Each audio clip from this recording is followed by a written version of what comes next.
C sama dengan A tambah BY. C adalah konsumsi, Y adalah pendapatan.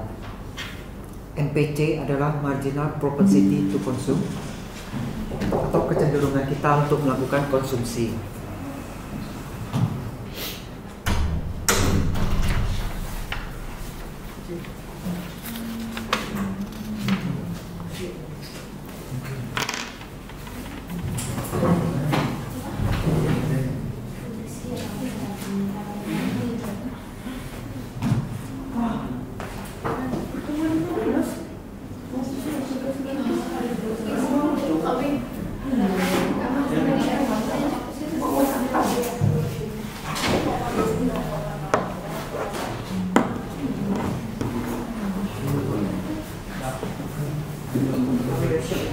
Oke, semua perhatikan materinya.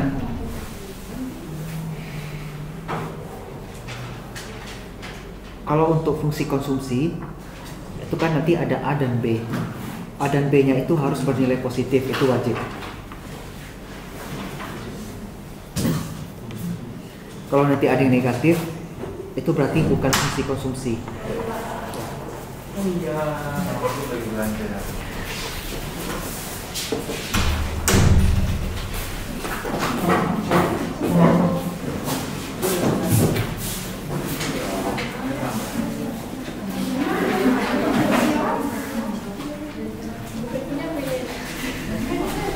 Rumusnya tertulis Y sama dengan C tambah S. Y adalah pendapatan ya. Ini adalah konsumsi. S adalah saving atau tabungan. Jadi berapa yang kita tabung ditambah dengan berapa yang kita konsumsi, itu sama dengan pendapatan kita. Bisa dipahami? Selanjutnya, ya kalau di rumus itu kita lihat cuma dibolak-balik aja ya. Nah, kita lihat di contoh soal aja langsung. Yang di halaman 2. Hasil survei tahun 2017, pendapatan buruh sebesar 2.200.000. Berarti Y1 adalah 2.200.000. Dengan tingkat konsumsi sebesar 2 juta per bulan. Berarti C1 adalah 2 juta.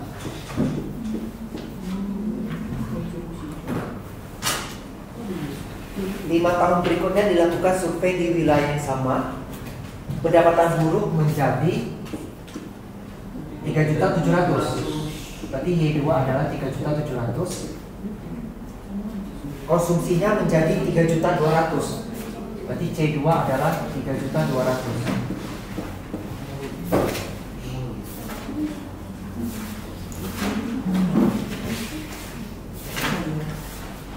Kalau sudah diketahui Y sama C, otomatis kita bisa langsung hitung S kan? Berarti S1 nya berapa? 200.000. Dapatnya kita tinggal kurangi, ya. Saving 2 nya 500.000. Sudah, kita sudah dapat saving untuk yang sebelum survei sama saving yang setelah survei. Berikutnya, ini delta ya, segitiga. Delta itu artinya perubahan. Perubahan Y dari Y1 menjadi Y2 itu berapa selisihnya? Berarti 3,7 kurang 2,2 juta kan? 1.500.000.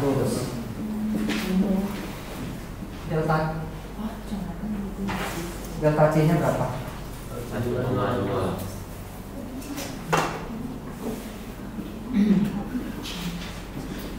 Delta S 300. bisa kita pakai kurang ini, bisa juga ini kurang ini ya, tidak ada masalah.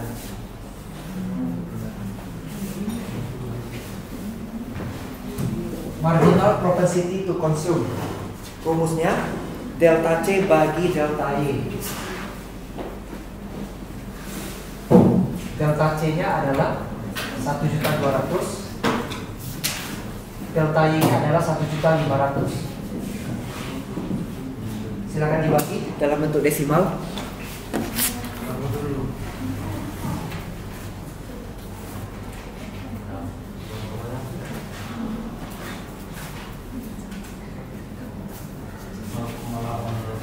0,8. Bisa dipahami sampai di sini?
Kalau menghitung marginal propensity to saving, berarti rumusnya delta S bagi delta Y.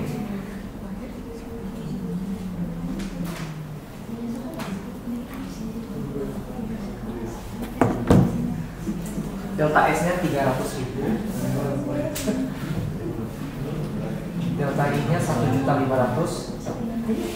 Berarti berapa tuh nilainya? 0,2.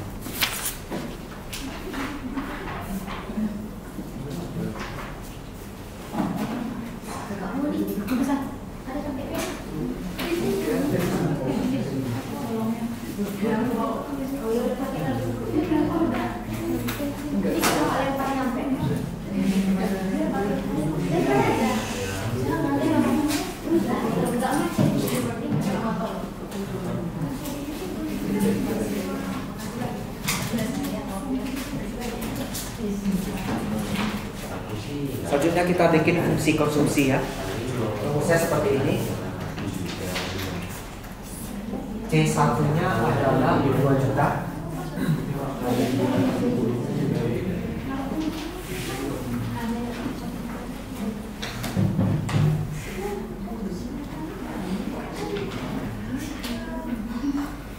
Sebelumnya saya jelaskan dulu, yang namanya marginal propensity to consume atau MPC itu kan sifatnya kecenderungan ya untuk melakukan konsumsi. Kalau di matematika dia simbolnya adalah B. Kalau B dulu kalian sebutnya gradien kalau masih ingat. Jadi gradien di sini 0,8, buka kurung, Y kurang Y1. Y1-nya adalah 2.200.000. Kita sederhanakan persamaannya.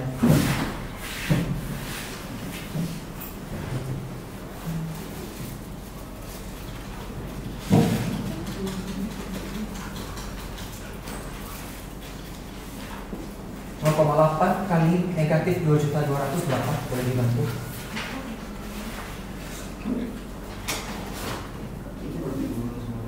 Ini? Iya, Pak. Berikutnya ini jadi plus ya. 2 juta kurangi 1760 berapa? 240. Inilah namanya persamaan konsumsi. Berikutnya kita buat persamaan untuk tabungan ya.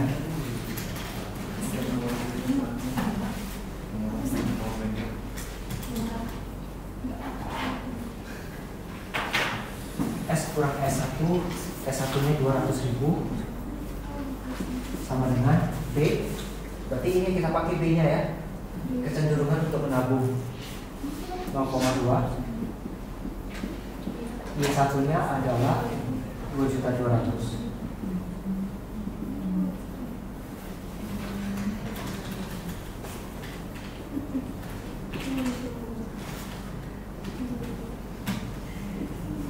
Dua kali 440 ya, tambah 200.000. S sama dengan 0,2 Y kurang 240. Itu namanya fungsi tabungan. Kita sudah punya fungsi konsumsi, kita sudah punya fungsi tabungan.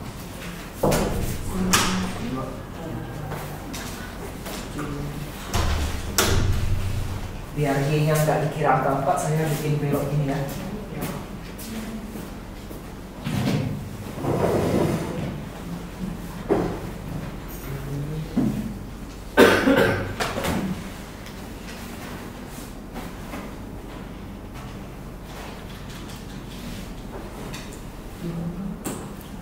Berikutnya ditanya,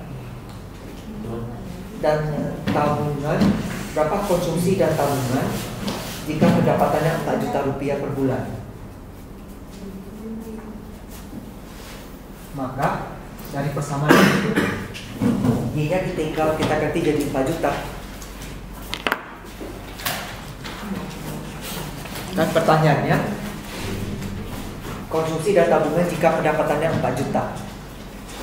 Y di sini kita ganti menjadi 4 juta. Yang ini juga kita ganti menjadi 4 juta.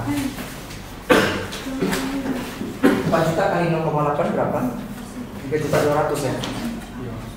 3.200.000 tambah 240 udah 440 ya. Kalau ini 4 juta kali 0,2 800.000. 800.000 kurang 240.000 560. Udah. Konsumsi saat pendapatan 4 juta adalah 3.440.000. Tabungan pada saat penghasilan kita 4 juta adalah 560.000. Atau cara lainnya, ini kan kalau total 4 juta juga kan, tinggal 4 juta kurang ini dapat ini, sama hasilnya. Untuk bagian yang pertama, apakah ada yang mau ditanyakan? Ini penerapan fungsi linear yang sudah dipelajari sebelumnya.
Silakan kalau ada yang mau bertanya.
Berikutnya kita masuk fungsi biaya.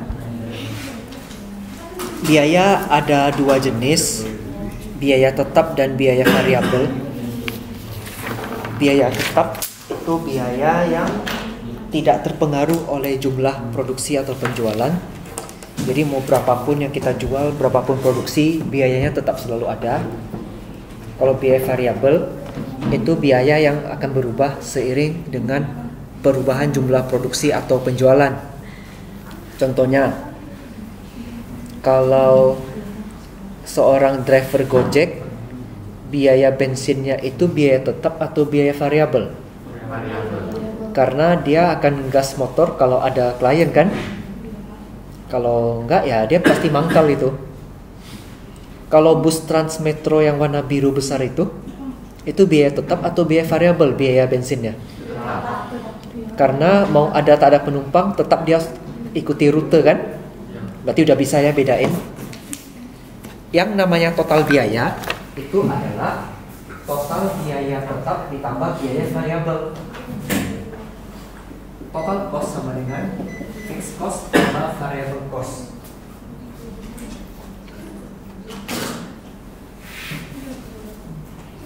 Biaya tetap ini biasanya sebagai konstanta.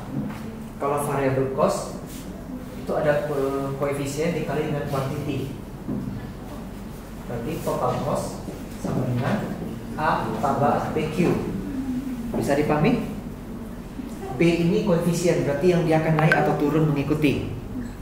Nah, selanjutnya kita masuk ke contoh. Kita memproduksi suatu barang sebesar 25.000 biaya tetapnya. Berarti fixed cost sama dengan 25.000.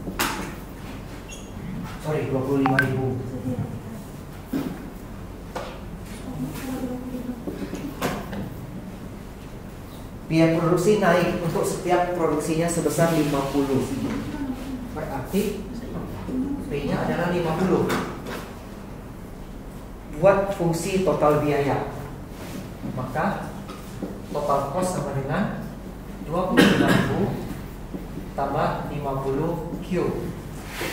Bisa? Tinggal kita insert saja di dalam persamaannya. Pertanyaan kedua, biaya yang dikeluarkan jika produksi sebanyak 10 unit. Total cost sama dengan 25.000 tambah 50 kali 10. Karena yang ditanya berapa total biaya jika produksi 10 unit. Q-nya kita ganti 10. Berarti total cost-nya sama dengan ini yang 500 ya. Berarti ini jadi 25.500. Pertanyaan ketiga, total variable cost VC sama dengan PQ kan? B-nya adalah 50 kali 10 500. Untuk fungsi biaya, apakah ada yang mau ditanyakan?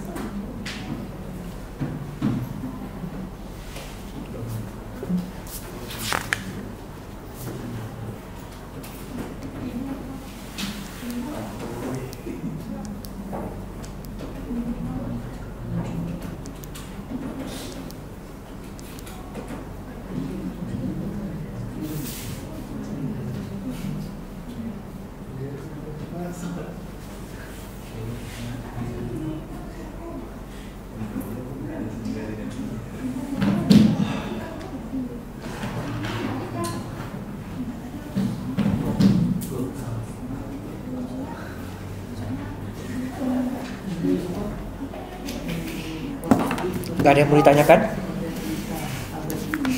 Selanjutnya kita masuk fungsi penerimaan.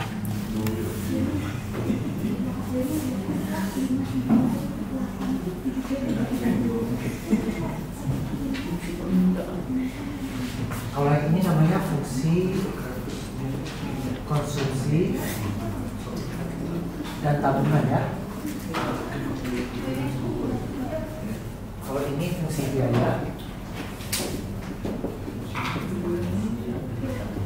kalau ini fungsi penerimaan.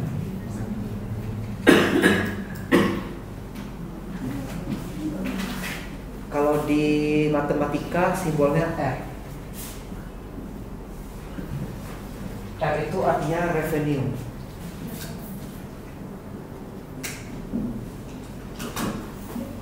Kita bisa mendapatkan pendapatan, berarti kita perlu harga kan? Kita perlu price dengan jumlah barang dikali dengan quantity. Berarti revenue sama dengan price kali quantity. R sama dengan P kali Q.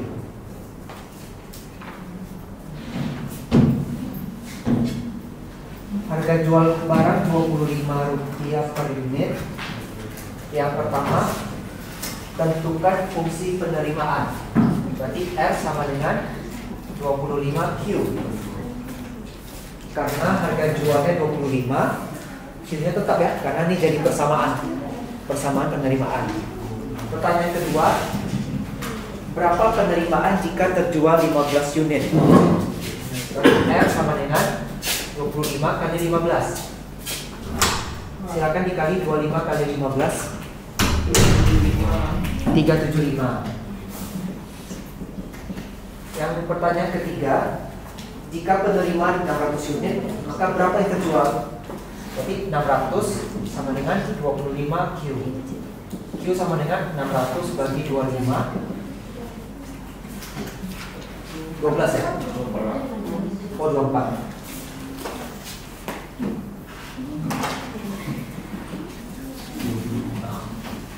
Bisa dipahami untuk yang fungsi penerimaan? Nggak sulit ya?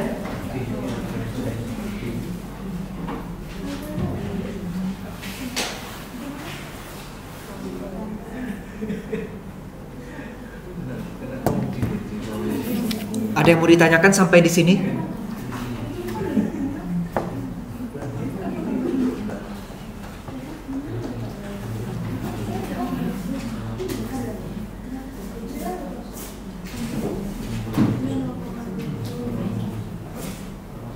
Silakan kalau ada yang mau bertanya.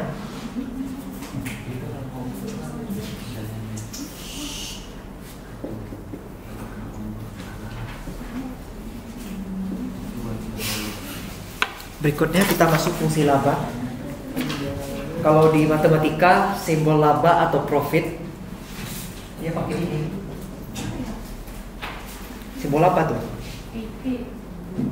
Pi bukan berarti 3,14 ya. Itu cuma sekedar simbol di matematika untuk laba atau profit. Untuk bisa mendapatkan laba berarti penjualan kan dikurangi total biaya, gitu kan? Laba sama dengan penjualan kurang total biaya. P sama dengan F kurang PC. Fungsi penerimaan sudah ada, fungsi biaya juga sudah ada. Makanya kita bisa masukin ke fungsi laba. Bisa dipahami? Kalau nggak ngerti tanya langsung ya, jangan ragu-ragu.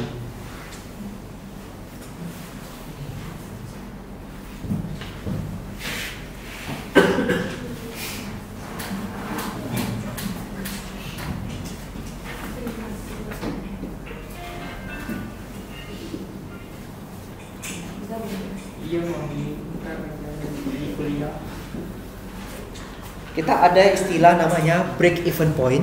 Pernah mendengar ini? Kalau yang dari jurusan selain IPS mungkin nggak pernah ya. Break even point, titik di mana kita tidak untung, kita juga tidak rugi. Artinya impasse. Bahasa Indonesianya titik impasse ya, atau titik imbal balik. Caranya adalah untuk bisa mendapatkan BEP, profitnya harus sama dengan 0. Masukin ke sini, 0 sama dengan R kurang TC.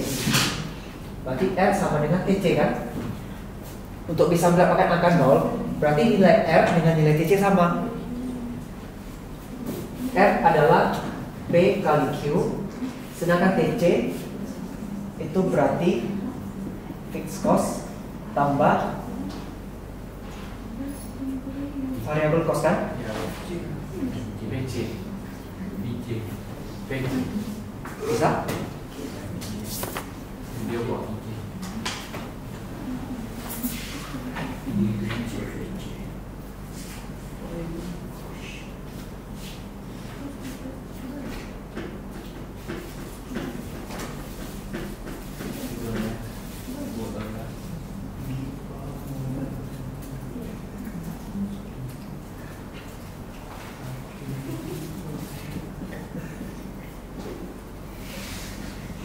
untuk mendapatkan variable cost ini kan total ya, total variable cost. Mendapatkan total variable cost berarti kan harus ada quantity dikali dengan variable cost per unit ya. Berarti quantity kali variable cost, Q kali VC, barulah kita dapat total variable cost. Bisa dipahami untuk yang ini? Untuk dapat total tentu harus dikali dulu kan. Makanya ini kita jabarin seperti ini. PQ kurang Q kali VC sama dengan FJ. Q nya kita keluarin, berarti P kurang VC. Ini sifat asosiatif ya, sama dengan FJ. Berarti Q sama dengan FC dibagi P kurang VC. BEP sama dengan fixed cost dibagi price kurang variable cost. Ini untuk menghitung BEP. Kalau pusing melihat penjabarannya, langsung aja pakai rumus ini. Kita masuk ke contoh.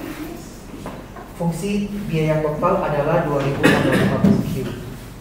TC sama dengan 2000 tambah 50Q. Kalau di ban ajar saya tulisnya C ya, itu cost. Kalau saya di sini lebih suka TC karena lebih enak, total cost dia yang benar. Harga jual barang Rp75 per unit. Yang pertama, buat fungsi laba. Fungsi laba berarti ini kan? Sebelum mendapatkan fungsi laba, kita harus dapat fungsi penerimaan dan fungsi biaya. Fungsi biaya sudah ada. Berarti fungsi penerimanya adalah, kita lihat, Rp75 per unit. Berarti 75Q. Bisa? Harga jual Rp75, berarti fungsi penerimanya 75Q. 75 kali kuantitinya berapa? Baru kita bisa dapat fungsi labanya 75Q kurang 2000 tambah 50Q. 75Q kurang 2000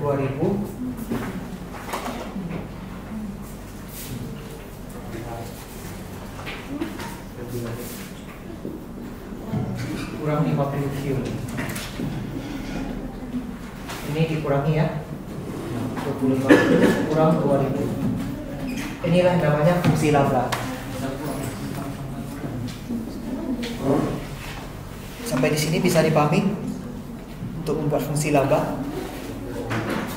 Yang jelas total cost harus ada fungsinya. Untuk revenue juga sudah ada fungsinya. Tinggal kita bikin P sama dengan R kurang TC. Kita masukin, kita ringkas jadi seperti ini ya persamaannya. Selanjutnya yang ditanya, jika terjual 100 unit, labanya berapa? Jika 100 unit, berarti sini 25 kali 100 kurang 2000. 2500 ya, kurang 2000. Berarti labanya adalah 500. Bisa dipahami untuk yang ini? Nggak sulit ya. Kemudian berapa unit yang diproduksi agar tercapai BEP? Ini ya. BP ini untuk yang quantity. Yang quantity punya ya. Karena BP ada dua jenis, BP harga sama BP jumlah barang. Kalau nggak ada dibilang yang lain berarti BP jumlah barang. Kalau ada dibilang BP harga berarti yang kali harga nanti. Fixed cost 2000 ya.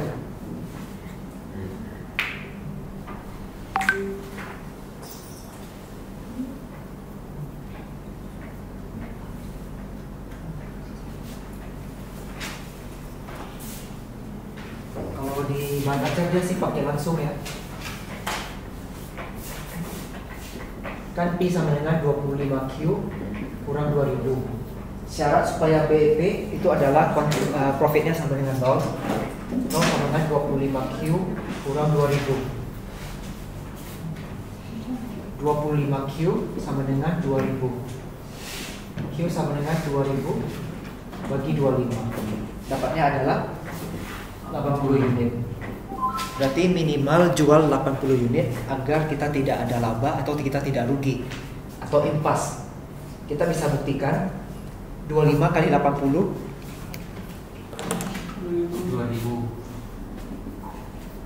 2000 ya. Kemudian total costnya juga 2000. Berarti profitnya jadi 0. Itu untuk membuktikan.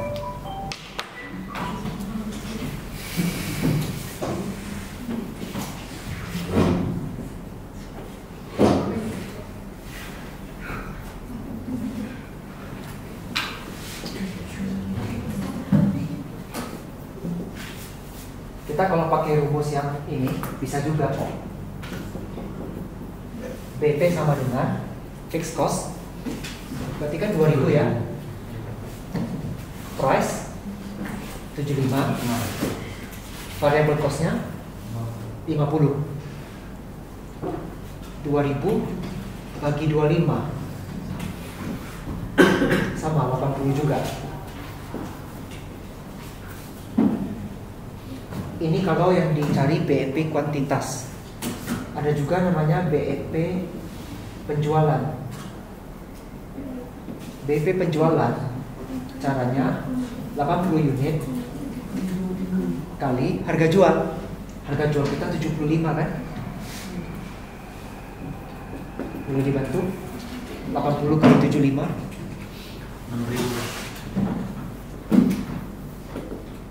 Berarti BEP penjualannya adalah Rp6.000. Kalau BEP unitnya adalah 80 unit. Bisa dipahami?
Silakan kumpul tugas.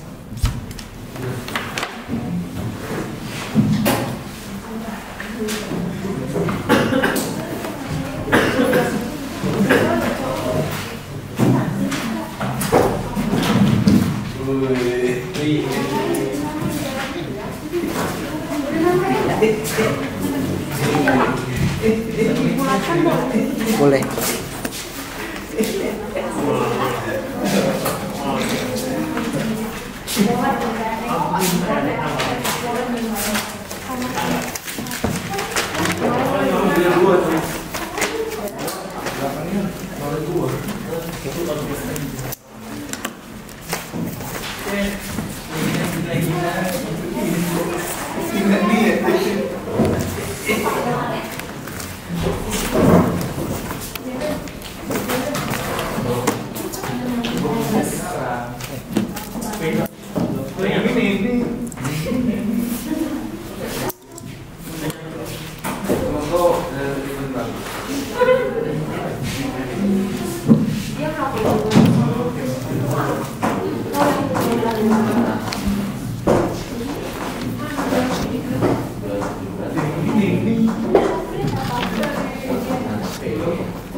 Bernardo Bryan, Darren Sundiko, Dewi Ranti,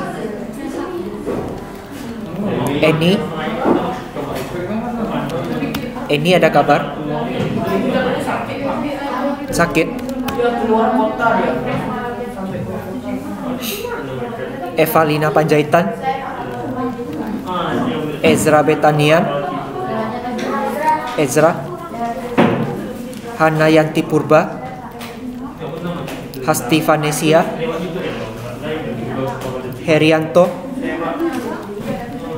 Jeffrey Zain, Jennifer Charles, Joan Wesley, Melwani Elizabeth, Mitra Novelia, Monica Laura, Novita Septiani. Novita ada kabar? Nur Indah Hasana, Rio Afri Simamora, Wiwin Marcelina ada? Keluar katanya. Ada yang namanya belum dipanggil? Sudah semua ya?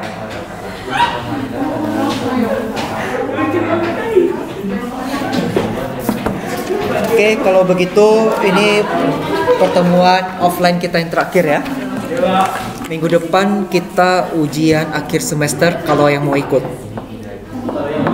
Ya.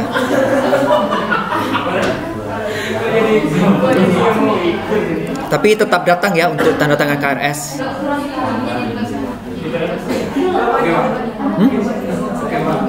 Nanti saya umumkan yang harus ikut. Karena tugas nikah belum tentu semua benar kan? Yang nggak semua benar tentu nilainya agak kurang kan? Yang nilainya agak kurang disarankan ikut UAS. Kalau nggak mau juga nggak apa-apa. Cuma nilainya agak kurang aja gitu. Kalau nilainya bagus terus ikut UASnya juga bagus bagaimana, Pak? Yang nggak guna kan udah bagus. Jangan mempersulit. Oke ya.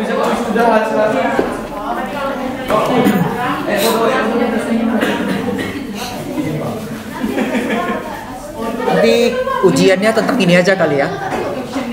Ini aja bahannya untuk UAS. Kalau mau ikut, ini aja.